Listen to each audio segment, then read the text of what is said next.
नमस्कार मित्रों, एक बार फिर से आप सभी का आपके अपने फ्यूचरवेल स्टडी पॉइंट के ऑफिशियल यूट्यूब चैनल में बहुत बहुत स्वागत है। दोस्तों, बीपीएससी शिक्षक भर्ती को लेकर बड़ी अपडेट आपके लिए निकल आ रही है कि आपके फॉर्म को एडिट करने को लेकर कि आपके फॉर्म एडिट करने को क्या प्रोसेस रहने वाला है। अगर आपने फॉर्म अप्लाई करते समय, रजिस्ट्रेशन करते समय आपने अपनी date of birth, mother name, father name या जो भी आपने गलती कर दी है, तो उसके लिए आप क्या कर सकते हैं कि क्या प्रोसेस आपका रहने वाला है। तो संपूर्ण जानकारी मैं आपको इस वीडियो में देने वाला हूँ। सबसे पहले जो भी वीडियो को देख रहे हैं, वीडियो को लाइक कर दीजिए और अगर आप अपने चैनल पर नए तो चैनल को सब्सक्राइब कर दीजिए दोस्तों और नोटिफिकेशन को ऑन कर दीजिए। चलते हैं, सबसे पहले मैं आपको बीपीएससी शिक्षक भर्ती के ऑफिशियल नोटिफिकेशन पे लेके चलता हूँ। वहाँ पे मैं आपको बता देता हूँ कि आपका क्या प्रोसेस रहने वाला है एडिट करने को लेकर।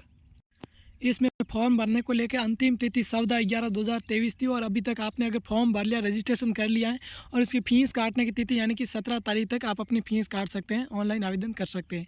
आगे बढ़ जाते हैं इसके बारे में और मैं आपको बता दूं, यहाँ पे आप 11 नंबर पॉइंट देखें। 11 नंबर पॉइंट के अंदर जब आप नीचे जाएंगे तो यहाँ पे ए ऑप्शन दिख रहा होगा, रजिस्ट्रेशन के बाद परीक्षा शुल्क का ऑनलाइन पेमेंट करने के पूर्व अभ्यर्थी सुनिश्चित कर ले कि रजिस्ट्रेशन में प्रविष्ट की गई सारी सूचनाएं सही है। पेमेंट के उपरांत अभ्यर्थी द्वारा रजिस्ट्रेशन में की गई प्रविष्टि में एडिट करने का कोई प्रावधान नहीं दिया। इसके नीचे और देख सकते हैं, नोट लिख के लिखा है, एप्लीकेशन फॉर्म सबमिट करने के उपरांत एडिट करने का कोई प्रावधान नहीं दिया होगा। एप्लीकेशन फॉर्म सबमिट करने के बाद अभ्यर्थी उसी समय पुनः लॉगिन और डैशबोर्ड पर जाकर उपलब्ध डाउनलोड फाइल्ड एप्लीकेशन सेक्शन से भरा हुआ आवेदन डाउनलोड कर लेंगे। यानी कि इसके ऑफिशियल नोटिफिकेशन में लिखा है कि आपके एडिट करने का कोई प्रावधान नहीं है।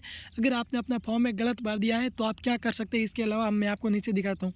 वैसे अभ्यर्थी जिन्होंने ऑनलाइन आवेदन की प्रक्रिया पूर्ण कर ली और फिर भी किसी त्रुटि के दृष्टिगत अपना आवेदन कैंसिल करना चाहते हो तो निबंधन या भुगतान की अंतिम तिथि के पूर्व नए सिरे से परीक्षा शुल्क का भुगतान करके आवेदन की प्रक्रिया से पूर्ण कर सकते हैं।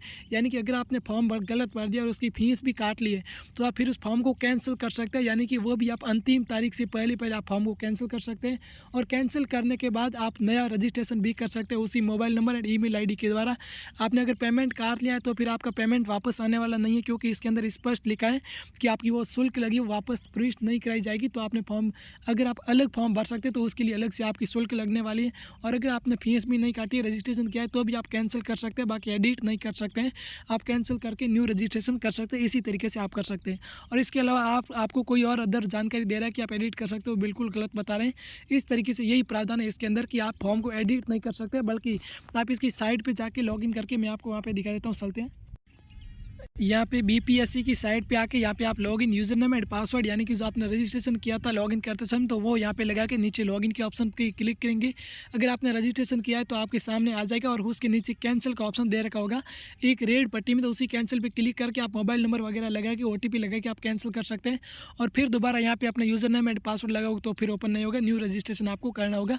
वहाँ से आप न्यू रजिस्ट्रेशन भी कर सकते हैं। ये प्रोसेस है, क्योंकि इन्होंने पहले से ही बता रखा है कि एडिट का कोई प्रोसेस हमारे यहाँ पे नहीं है, आप सही से फॉर्म भरना है। अगर आपने गलत भर दिया, फीस काट दी, तो फिर आपको कैंसिल करके ही दोबारा आप रजिस्ट्रेशन कर सकते हैं। तो इसके अंदर यही प्रावधान दे रखा है दोस्तों। और कोई डाउट है तो मुझे आप कमेंट बॉक्स में पूछ सकते हैं। टेलीग्राम ग्रुप ज्वाइन कर लीजिए, जिसका लिंक मैंने डिस्क्रिप्शन बॉक्स के अंदर दे रखा है। चलते हैं, फिर मिलेंगे अगली वीडियो में, तब तक खुश रहिए। जय हिंद, जय भारत साथियों।